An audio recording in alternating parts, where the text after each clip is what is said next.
Hi, Ian Dainty here, President of CEO rather of Maximize Business Marketing, and I'd like to welcome you. And today we want to talk about the 5 B2B buyer influencers, why they are important, and how to uncover the buying decision process. And here's what you're going to learn today. I promise that over the next hour, you will learn who the 5 B2B buyer influencers are, why you need to understand the role each one plays in your selling process, and how to get each one of them on your side to uncover the decision process so you can close more sales. After all, that's what you want to do in the long run, and that's the results you want. So let's look at, before we jump into it, I want to give you a little bit of how to get some results right away. Let's look at getting in the door. Okay? So what I want you to do is I want you to forget B2B buyers are 67% through their buying process before they contact a vendor. I want you to forget about the fact that B2B salespeople are becoming extinct. At the lower end they are. If you sell widgets or something, that's probably true. But if you sell a high-end consulting or a high-end product, then that's not true.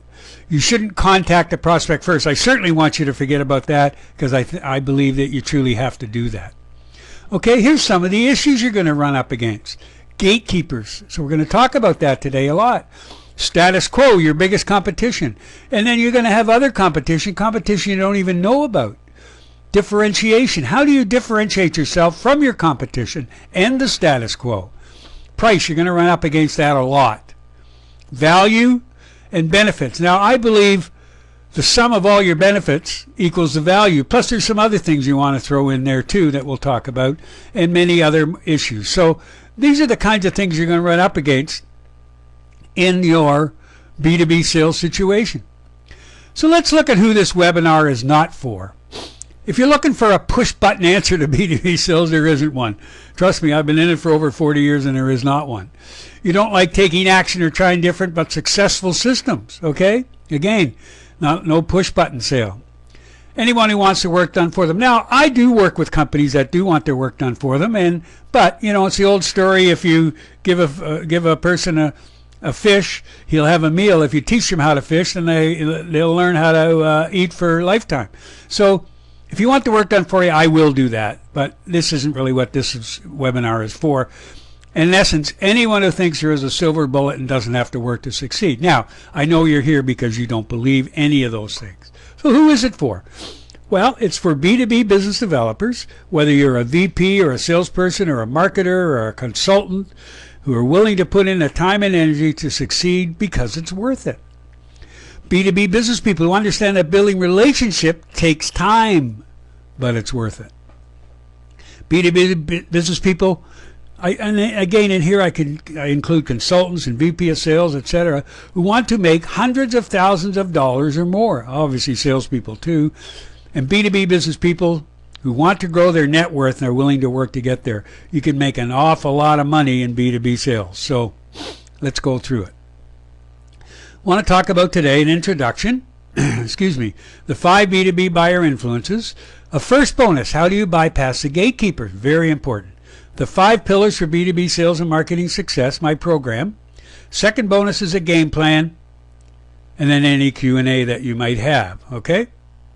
The 5 B2B buyer influences by me. Now that's me. My daughter got married a couple of years ago, and that was my text. I haven't changed much. I haven't changed at all, I don't think. But that was my suit for walking her down the aisle. I've been in the B2B business now for about a little over 40 years. I started in IBM in the mid-'70s, where I really started to learn this stuff. IBM put us through 9 months of training before we even got to a branch or got to talk to customers or anything. And what you're going to learn today is something I learned way back then, and it still holds true. We went through a time in the late 80s, the 90s, and into the 2000s where companies bought technology because they needed to keep up with their competitors. And so most B2B salespeople did not get training. IBM stopped this type of training in the early 80s. Xerox used to give very extensive training too. They stopped about the same time. So most sales and marketing people didn't get this kind of training. They didn't get any kind of training because all they did back then were take orders. So this is something that is Some of it's new because of the way technology has changed, but basically it hasn't changed, okay? And I've had my own businesses. My one business was a consulting business. I had about 200 people working for me. Was around $25 million a year, and sold it in the mid 90s. I was a little early on it. If I'd waited to Y2K, would have got an awful lot more money. And also, and I've been doing consulting and working with companies on how to grow their business since then. Okay, that's a little bit about me. And I found that by coaching people and training them, they get a 25% to 100% bump in what they had predicted for their revenue in just 1 year.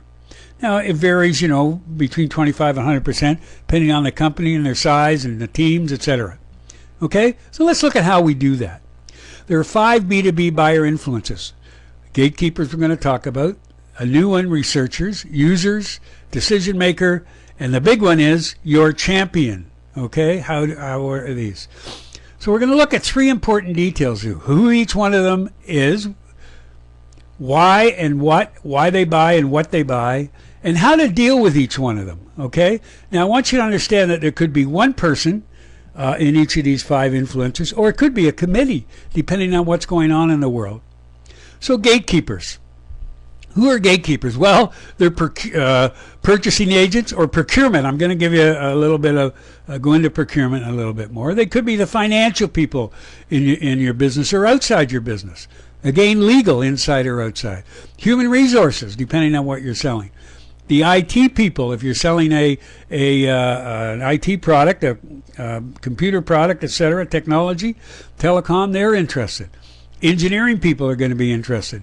Your production people, the people who are on the front line making things, they're interested. And of course, the executive assistant when you're trying to get through to the real decision maker. So all of these people could be gatekeepers. Excuse me. Okay, so you have to understand that. Let's look at procurement and what they want to do. Procurement is becoming more and more pervasive and invasive, I guess, too, in certain rooms, depending on how you want to look at it. And procurement looks at cost. They will look at quality and delivery a little bit, but mostly they look at cost, and they want you to be the low-cost provider to get the business. So if you're dealing with procurement, which you probably will on an RFP, request for proposal, or if they contact you first, probably procurement or the researchers are going to contact you first. We'll talk about them. So today I want to look at, and of course they are what I call gatekeepers, the old term of gatekeepers, but there are a bunch of others too. But procurement is becoming more and more pervasive, and a lot of times you will be dealing with them depending on what you're selling. Okay, so we want to talk about how to deal with them and how you can work with them.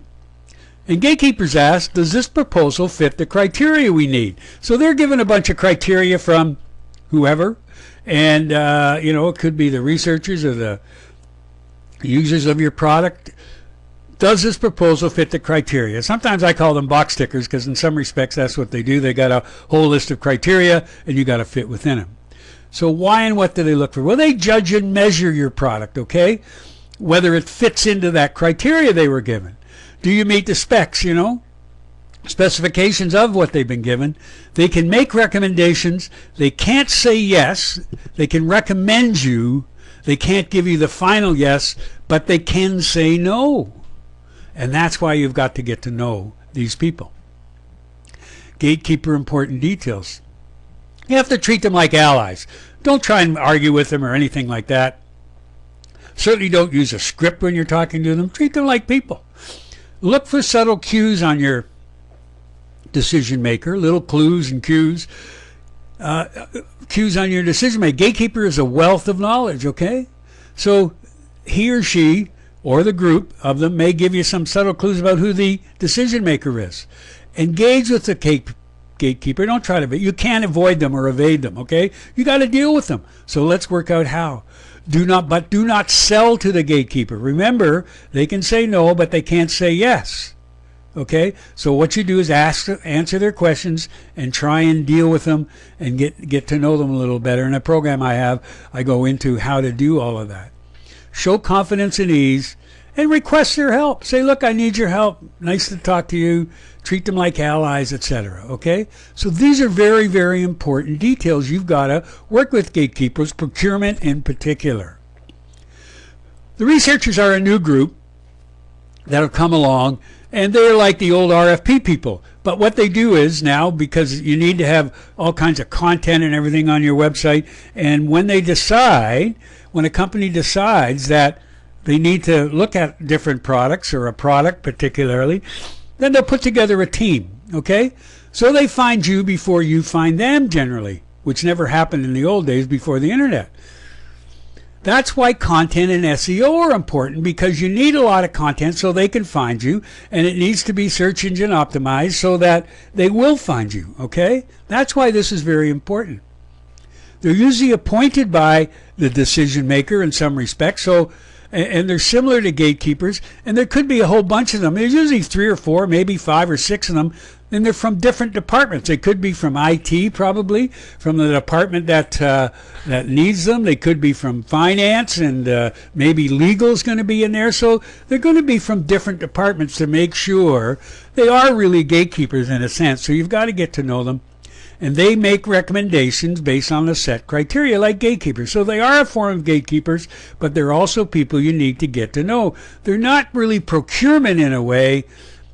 They may turn this over once they say narrow it down to 4 or 5 different, whatever the number is, firms that are going to move forward. Okay, so you got to understand that they're out there.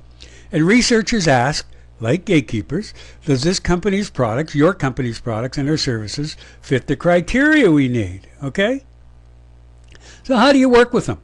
Well, you must understand their role. As I mentioned what their role is. Help them, just like you do any gatekeeper. Help them.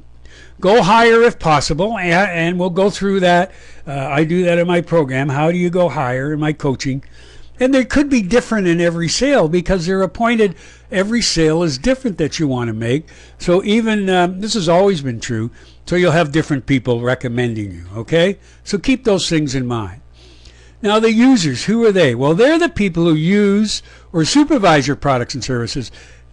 99 times out of 100, these are the people who give the researchers and the procurement. These are the people that give them what the criteria are. They're very personal. This, anytime you talk to them, because they got to live with the success of your solution. And there's a direct link with your success and their success. So you got to work with these people all the time, okay? So how do you work with the users? Well, the solution affects them the most. You have to know that. You must understand what their role is. You need to get to know the most senior VP on this. That person probably is the decision maker, okay? They've been given the money from the board or whoever it is, at a CEO. So you need to know, depending on the size of the organization, you might be dealing with the CEO. And it's peer-to-peer is important here when you're working with the user. So your boss, the VP of sales, should be talking to their boss, the VP of marketing or procurement or whatever it is, okay? Important that you get some peer-to-peer solutions in here. Most companies don't do that. The users ask, will this product, service, whatever it is, help me do my job better and or resolve a problem? So obviously, maybe it'll help them do their job better, which might be a problem, but not really. So if you sell it on that, that's great. Or it'll resolve a problem that they may have, okay? The next person is the decision maker. Now, I've got a man up there, but it could easily be a woman, as you know, and it could be a committee. Depending on what's going on in the world, if it's we're in the middle of a recession, it could be the board of directors that are making the decisions. They have direct access to funds. They can release funds, and they have a discretionary use of funds. So that's why it's important to get to the decision maker. If you can convince them, particularly about the status quo and how they should change. They have veto power, okay? They can definitely say no to you or to anybody. And that's why I want you to call him or her first. I want you to call the decision maker first. You got to do some digging to find out who that is in any of your accounts, okay? That's the decision maker. And they ask, what kind of return will the company get on this investment, okay? Will it help me or not? They also want to ask what's in it for me, but that's what they're looking at. The next thing, the person you really need to get to do is a champion or enable. Now this person could be inside or outside either company. They should know why the company is buying, otherwise they're not a champion or enabler. They have access to all the buyers, particularly the decision maker. If they don't have access to the decision maker, they're not a champion. They know why each buyer buys and how they buy and how they win. And they focus on how can we win. Now that means how can you as the vendor win, and how can the company win that you're selling to, okay? So that's how they help you.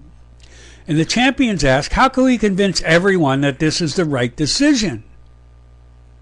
And here's the best situation where the champion is equal to the decision maker. So if you know the decision maker, that's why referral selling is so much better than any other type of selling, and particularly when you get referred to the decision maker to one account from an account you have or somebody else has within your territory, within your company, okay? So that's the best situation you can get. The champion equals the decision maker. Well, I want to give you a special bonus right now as we go through how to eliminate the gatekeeper. Now, probably not true. You're probably going to have to deal with one of these gatekeepers sooner or later, but let's look at the best way to get around them. So what's the B2B marketing and sales formula? Well, first of all, you find leads, and then you want to convert them to sales. Now, most of the time, people are unaware or unconcerned about what's going on until they come up with an issue, and then they want to learn more. They want to find out how to fix this issue, okay? They make a case for change. They investigate options. They choose the options and implement them. Now, this is where the researchers come in. You know, the people are RFPs. However, what I want you to do is right between the white and the first grade, right between the unaware and unconcerned, they want to learn more. There's a trigger event that goes on there. Now, either that the company generates that trigger event. All right, we need to find out what's going on. Here, put a team together, researchers, let's go out. Or you could be the trigger event, of course, which is how you get around the gatekeepers, because you started communicating with the users and the decision maker within that company months, maybe even years ago, okay? By giving them content and showing them different ideas about how they can run their business, and they're going to look at you even if they decide, once they decide that, hey, we need something, and there's ways to do that, okay, which I have a program that goes through all of that, but I'm not going to go through all of that today. So you be the trigger event. You get in contact with them first. That's why I say forget about the fact that they tell you not to contact people first. I've talked to many decision makers over the years, and they don't mind if you contact them first, if you're giving them something, information, data that is what they need to know and what's going on in their industry, those kinds of things, okay? So they're the 5 B2B buyer influences: gatekeepers, researchers, users, decision maker, and the champion, where the champion and decision maker are the best if they're the same person. Okay. However, that's just a tip of it's important, I'm sure, how important it is, but it's just a tip of the iceberg of what you have to know in B2B sales. Now, I've talked to you about that B2B sales is a sophisticated process, and you need to know all kinds of things to do it. So I have a program, the 5 pillars for B2B sales success, okay? And I want to talk to you about that program today. Special bonus after the program offer, so please stay tuned after I give you this. The best effect is when you have old school plus the new school equals the best results. So what do I mean by this? Well, old school, I mean people. People have never changed. Now, what I learned back in the 70s, from IBM and how they taught us how to deal with people, that hasn't changed. What has changed is the mix of technology you can have now. Now that has changed, and it's making some salespeople, particularly if you sell a widget type or a very low-end product, most people buy that off the web now. But if you sell a sophisticated product, whether it be a technology product, or a manufacturing product where you sell a way to do things differently, or you sell machines that are that help companies. These types of things will never go. You always need people to make them to help your possible prospects and clients understand how they work, and that equals the best results. Okay, so people plus technology equal the best results. So let's look at the 5 pillars for B2B marketing and sales success. They're the basics, what you need to know, the buying processes, the marketing elements, the selling elements, and strategic account management. They're the 5 pillars. So each pillar is a module, okay? So I want to describe a little bit about each module and what you'll learn in each module in my program. Module 1, you'll learn how to focus on your best prospects, so you don't waste your time on prospects that won't buy from you. We look at things like what's your ideal client, what's your ideal marketplace, what is your ideal client company, your ideal client within that company, etc. So who's your competition? All of those things we look at in Module 1. Module 2, the buying process. Module 2, you'll learn how and why prospects buy and who influences each B2B sale, so you can adapt your presentation and qualifying to the right people at the right time to close more sales. Let's just look at the buying processes in them. I didn't go through them. You got factors affecting the buy, the 5 buying stages that companies go through, social proof, which includes case studies and testimonials, how and why B2B buys, and look, if there's the 5 influencers. That's just one element of Module 2. So as I mentioned, as important as that is, it is just the tip of the iceberg. So that's what you'll learn in Module 2. Module 3 are the marketing elements. Module 2 takes you through the marketing aspects of B2B and lets you know the types of marketing elements B2B buyers look for, and allows you to drive those marketing elements home to them so you can spend your time on the best B2B prospects for your business. These are marketing elements. Things like, what do you need in your website? What kind of content should you have? What type of marketing plan should you have? Okay, planning is a big thing, etc. So all of the things that are involved in marketing. How do you market? Okay, those kinds of things. That's Module 3. Module 4 is the selling elements. Module 4, you'll learn the best sales techniques for qualifying and closing potential clients. You'll then be better at achieving and exceeding your quota every year. How do you sell to people? How do you talk to people and qualify them? I'm going to give you that right at the end if you wait. Particularly decision makers. How do you get in? How do you qualify them? How do you close them? How do you go through the sales process? What's their buying process? We talked about that. You've got to know that so you can keep in conjunction with how they buy with how you sell. Go through all of those things, all the elements included in the selling elements.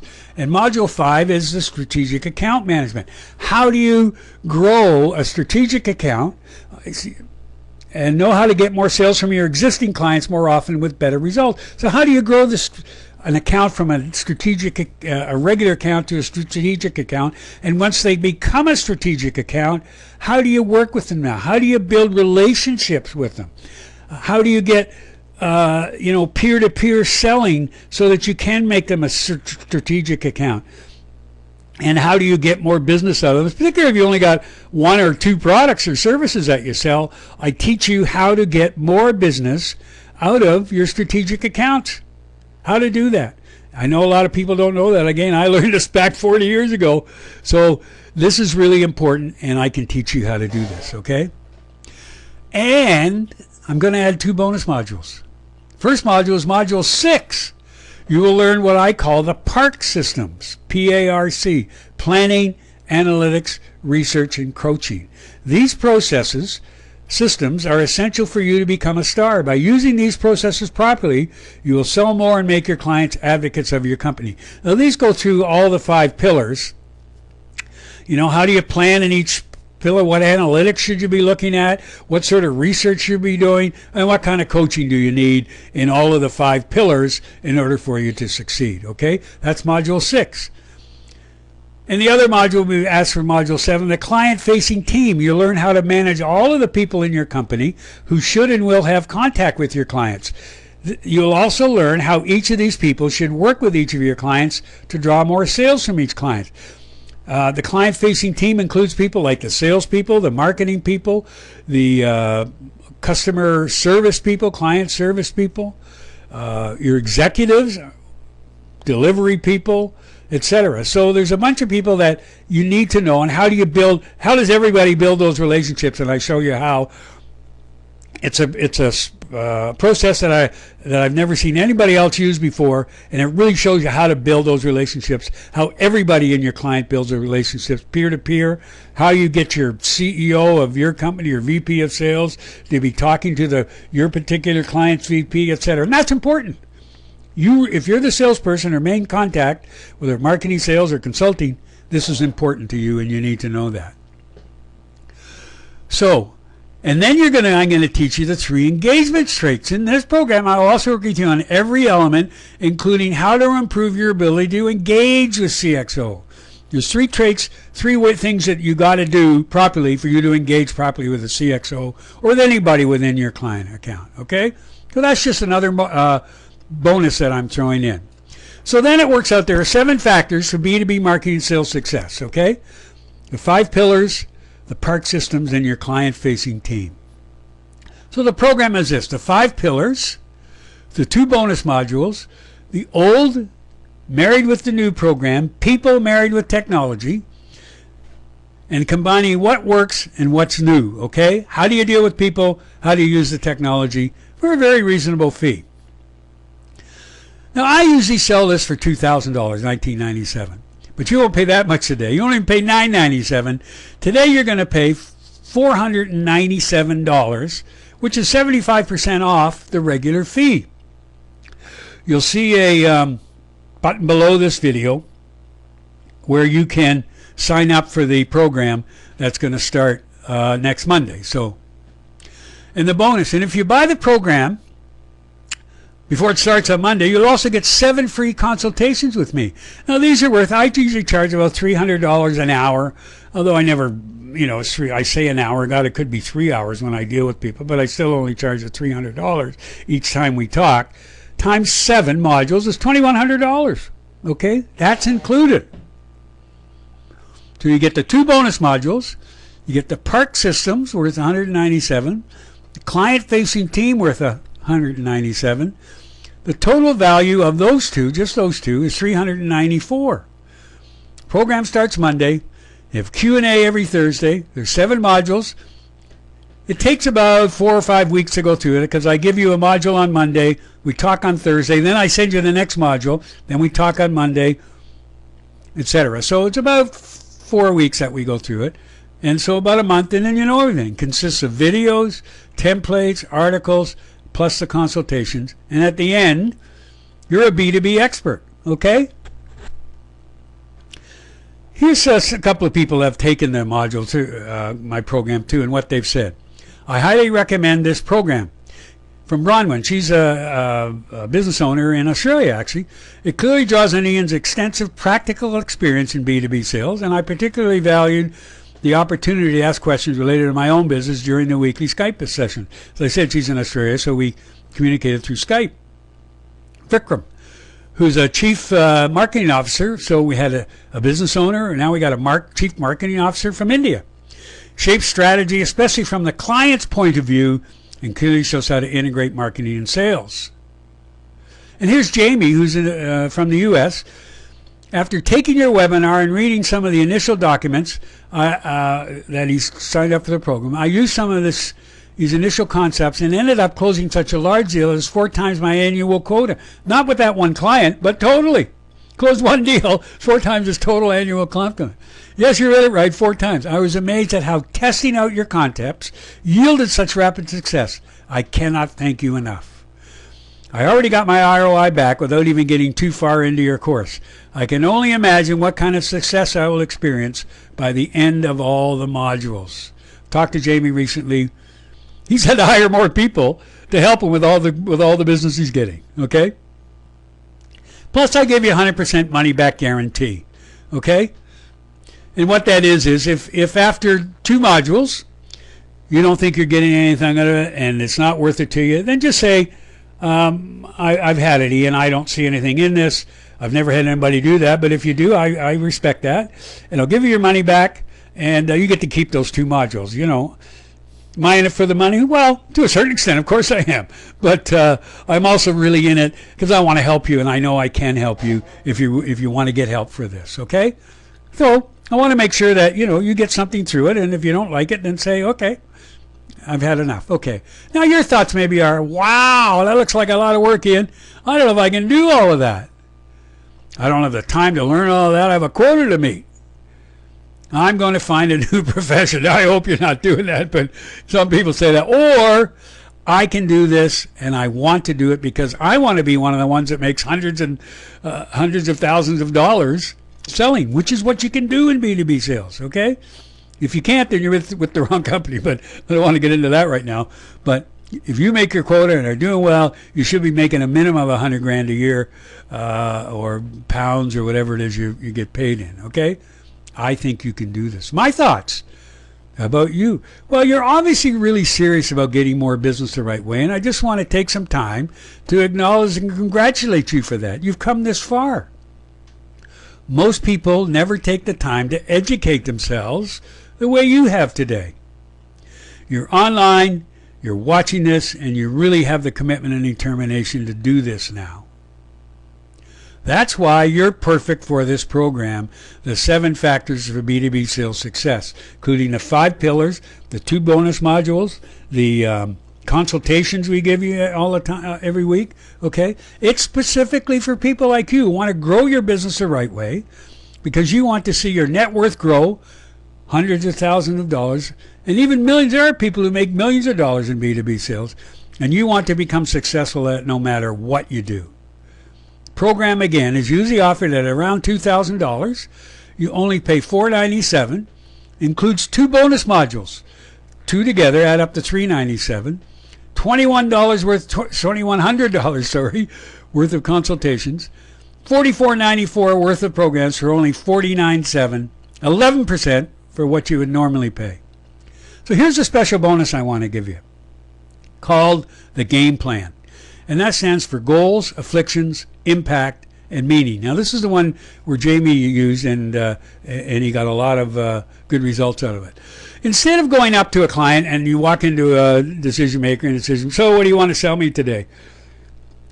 What you say to that is, I have no idea if I can sell you anything, and I know it's not going to be today because we're in B2B, and this is a sophisticated process, you could say to them.